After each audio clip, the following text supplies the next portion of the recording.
Welcome to Holistic Accountant Podcast, where we aim to showcase how adopting a holistic approach in accounting and tax maximizes value for clients. Beyond traditional tasks like preparing financial statements and tax returns, a holistic accountant focuses on offering advice that maximizes personal wealth on an after-tax basis. If you enjoy this episode, please consider leaving a rating and sharing it with those who might also benefit. And to ensure you stay updated, subscribe to our weekly email. The link is in the show notes.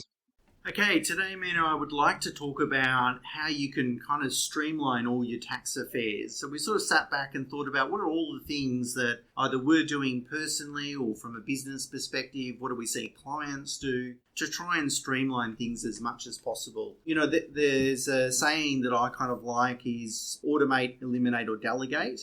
Just think about those three things throughout your day, and it's a way of trying to get more leverage on your own time and so you can achieve more things. So obviously delegate whatever you can, automate or eliminate. There's some things that we're doing that really are unnecessary. And it's good to then think about or apply those things to your own business in terms of its accounting function, and then also extend that across your own personal situation as well. And so today, Mina and I will talk about, what are some things that you can do to really streamline, automate these processes so you can spend more time on doing things that are hopefully more important and that can give you a little bit more enjoyment as well. So the first one is using accounting software that has bank feeds like Xero. Now, of course, it's very common that we use these sorts of packages for trading entities. In fact, it's necessary, particularly if you've got payroll, a lot of transaction, it makes sense.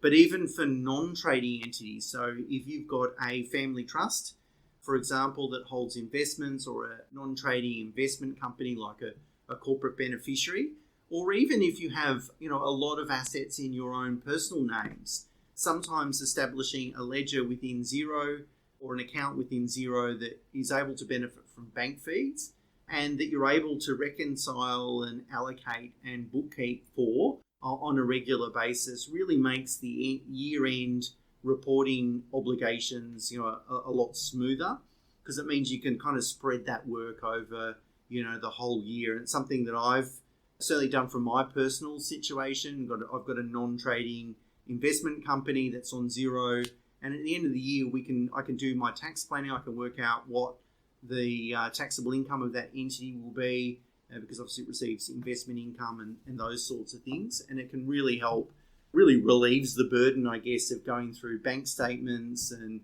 keeping receipts and all those sorts of things throughout the year. The second thing you can do is utilize a wrap platform for all your shares and investments. Now, wrap platforms tend to pull a lot of tax data together, unlike a lot of sort of direct share trading platforms such as CommSec and NAB Macquarie Direct, as an example. Now, for example, if you have a lot of ETF investments or managed fund investments, there's a lot of components to the income that actually comes through those investments. So it's not just franked and unfranked income. There might be a CGT or a capital gains distribution. There might be AMIT, adjustable sort of management income adjustments and so forth. Now, all those platforms or those direct share trading platforms tend to be quite limited in terms of their year-end reporting. Whereas wrap platforms such as your Macquarie Advisors, your NetWealth, your share sites and the like, they tend to provide year-end tax reports that pull all your ETF information, managed fund data together, and it ensures that nothing gets missed and that you're actually capturing, items such as CGT discounts as a result of those distributions, all the franking credits, all the foreign tax credits as an example. So it's really important to have this data so that, you're getting all these benefits, especially if you have such a large sort of investment platform or portfolio. The importance of this is significant. And I'll just jump in there, even from, forget about sort of year-end reporting elements, and that's certainly there in terms of those benefits. But even understanding and tracking cost bases on an ongoing basis really helps us make investment decisions. So, for example, if we're going to place a trade, we're going to sell some investments, for example, that are going to trigger a capital gains tax liability. We will then have a look at the portfolio and ask ourselves, is there anything that we could sell that is going to crystallise capital loss to minimise, if we were looking to exit that particular investment anyway, if we had earmarked it as something that we want to sell in the future, we can net those liabilities off. Also within those wrap platforms, it allows you to select kind of which tax treatment to use for the cost base, because obviously if we buy investments and if we've bought those investments across multiple tranches, we can choose which tranche that we're selling. So we can ask it to minimize CGT, maximize CGT, first in, first out, last in, first out, depending on what process we want to use. Now, you might say, well, why would you ever want to maximize CGT? Well, if we have a client that in this tax year they're not going to have much taxable income, but we expect them to have more taxable income in the future, we might actually select maximize the capital gains tax liability, even if we know that they're going to be under the $20,000 taxable income. So there's not going to be tax outcomes, but at least what we're doing is at least taking a bit of a CG hit this year when it's not going to affect us, to mean that we're going to take less of a CG hit in the future. So using a wrap platform can certainly not only help ease the burden of accounting for these things and also reduce your accounting fees, hopefully, but also helps you make better decisions during the year. One tip that I've spoken about before in this podcast, if you have investment properties, we all need to pay property managers, and we pay them a lot of money, 7 to 10% of our rental income. It's a difficult job, so I'm not going to say we're paying the money for nothing, but they do a lot of hard work, of course. But let's try and squeeze as much value from it as possible. So what I recommend is, if you have any expenses that directly relate to that particular property, things that could be like land tax, could be an insurance bill, things that you would have otherwise ordinarily paid yourself, send them to your property manager and ask them to pay. Now, sometimes I'll ask you to put money in their trust account, because if there's not enough rental income to pay for that invoice in the time that it's due, you might need to do that. But the benefit of doing that is that at the end of the year, they'll give you a summary of income and expenses, and you no longer need to worry about the record keeping. You can just give that summary to your accountant.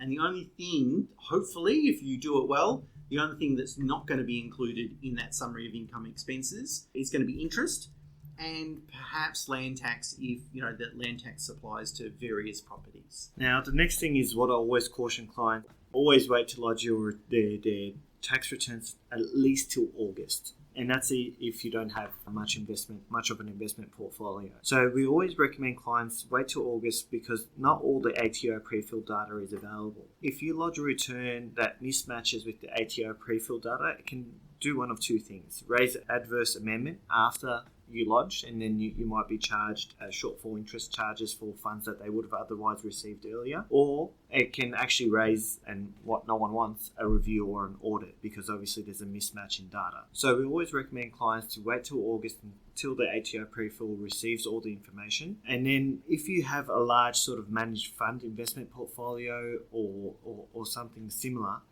we tend to advise to wait till October, November, because not all the tax statements are readily available until that October, November period, especially if you have ETF investments and the like. So we always advise just wait, be patient. We can provide an indicative sort of idea of what your tax estimate will be, but just hold off lodgement until all that investment data or information is available. Next one is, using a holistic business can certainly streamline things, and something that, was reminded me this week. So, for example, one of the accountants asked the wealth team for invoice for income protection insurance for one of our clients.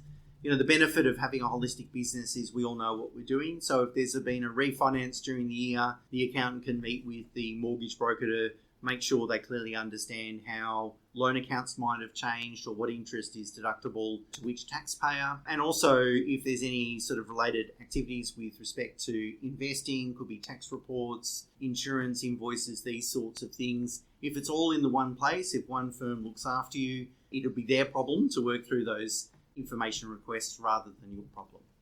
The last thing that I generally recommend clients have is a bookkeeper. Now, bookkeeping historically wasn't very scalable and wasn't very cheap because it was very sort of labour intensive. But obviously with the application of Xero and the likes of HubDoc, Dext and the like, bookkeeping is now very scalable and very cheap and can actually save you in terms of your year-end compliance if it's done correctly. A lot of clients unfortunately tend to prefer to do their own bookkeeping for the sake of either saving money or being across their figures or one of those reasons, or a combination of both. We always advise clients to outsource that, give it to the professionals that know what they're doing, making sure that there's no mistakes, and ensure that everything's held with their accountant or an external bookkeeper that's going to correctly allocate the right items so that there's no surprises at year end. Okay, so hopefully that gives you some tips on, things that you might be able to streamline over the course of this new financial year to make your life a little bit easier, particularly at tax time, but hopefully also throughout the financial year. Okay, that's it for us for this week. Until next week, bye for now.